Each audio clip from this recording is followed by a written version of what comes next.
Welcome to Behind the Curtain IMO. I'm Betsy Jordan. The original drafters of the Constitution really did want to control this country, really did want it to be a Christian nation. Or they were deists, most of them, but the original actual drafters wanted to also own people. They didn't consider slaves people, but they wanted to own them. They considered them property. And there were states that would not ratify the Constitution until they had a Bill of Rights. Well, the original Constitution didn't contain that, right? That was added later. And so the rights that we have within the Bill of Rights was added by people who were not the original drafters. Why do I say that? Why is that even important? Well, because we have this whole big thing called Project 2025 that this administration is following to the letter. And we detractors, I guess, from the administration want to say that things that he's doing are unconstitutional. And that's falling on fallow ground, falling on deaf ears. Nobody seems to care about that. Well, why? Because in J.D. Vance's world, in the Heritage Foundation world, in the Project 2025 world, even in the post-World War II world, the Constitution to them is the original draft. So why is it that they also say that this is a republic and they do not emphasize democracy? Because the original drafters of the Constitution were not interested in democracy. They were interested in control. Okay? So we keep saying things are unconstitutional. It's falling on fallow ground because they believe they need to get back to the first draft of that Constitution without the Bill of Rights for all people. Maybe for a few. I don't think they really want everybody to speak up. Thus, censorship, right? They do want people to be able to bear arms, but only when they say so. I'm saying and suggesting that we focus, instead of the Revolutionary War, on the Civil War. Civil War was won by Union soldiers because they lost fewer of them. The Civil War simply was won by a body count. We have more bodies alive than the Confederacy has. Now, though my ancestors, my female ancestors, did not fight in that war, my male ancestors were fighting for the Confederacy. And I'd like to think that in today's day and time that I would have fought on the other side of that, because I believe people deserve their freedom. All people. I believe in democracy. I believe that our government needs to serve the people. And we have fought a war over that. We've already fought a war over that. But now there's a forced poverty. And that forced poverty, like in other countries, will force people to make choices they would not choose according to their beliefs, but because they need to feed their families.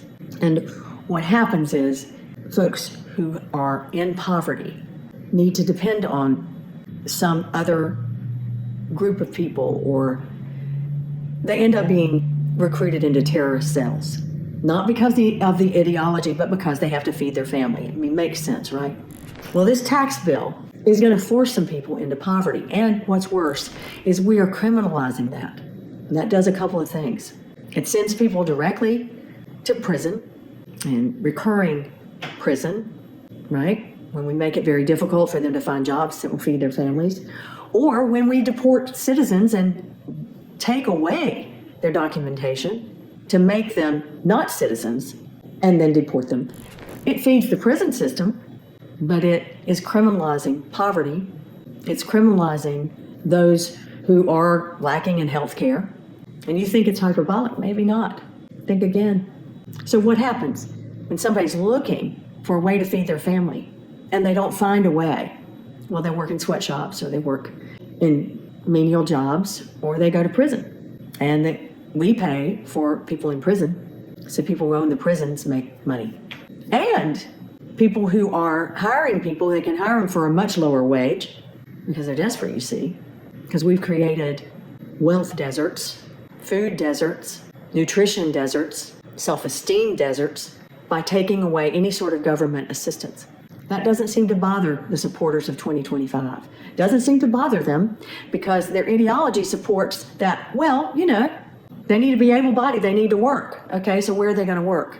They're going to work for people who pay very, very low wages. How are they going to be able to feed their families? Well, they work 2 or 3 jobs. What is that going to do for those that can't work that many times?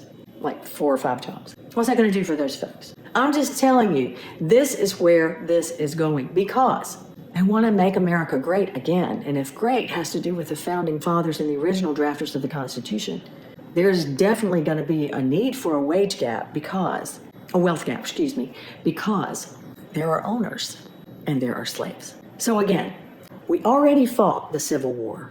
It took a body count to make the changes that we needed to make, and it took years for us to implement things that needed to be changed. And then with the taking away of DEI, the taking away of affirmative action, and then the continuing of taking away of what they call entitlements, we are criminalizing poverty, and we are criminalizing race. And also, what's next? Well, we're also criminalizing gender. It's not a war based on body count per se, as in we're going to shoot people on the streets. However, that is exactly the next step. Because when people need to depend on other organizations to take care of them in order to feed their families, they join things like terrorist cells. Or they go to the post office, which we're getting ready to get rid of. They go to the public library, which is being censored, and books are being censored and libraries are being closed. They go to those places because they're free. They go to those places and then they read these brochures that say, not be all that you can be because we need you in the armed services, but do the right thing because you have to. So what kind of country do we want to live in? I think we need to live in a country that's a democracy, that allows for freedom, that allows for the Bill of Rights, that allows for civil rights, where the country is there to serve instead of to oppress. So what do we do about that? We go and we sit in cities. We sit down. We go and we raise our voices that way. And maybe, just maybe, we get much more aggressive in what we say and how we fight. Because this is a civil war of another kind. And it will effectively require change or change back, because what is happening now is really taking us someplace very dark. I don't believe people need to be owned. Do you? I don't believe that America needs to just be run by white men or men who act like they should be owners of people, no matter what their race, gender. I think we need to live in an America that honors all people, that honors equity and fairness, that honors justice, so that we're not hypocrites and say, okay, no, we want to live in a free America, but only freedom for me. I believe we want to live in a generous America, not a selfish one. This is Behind the Curtain, IMO. Thank you for being here.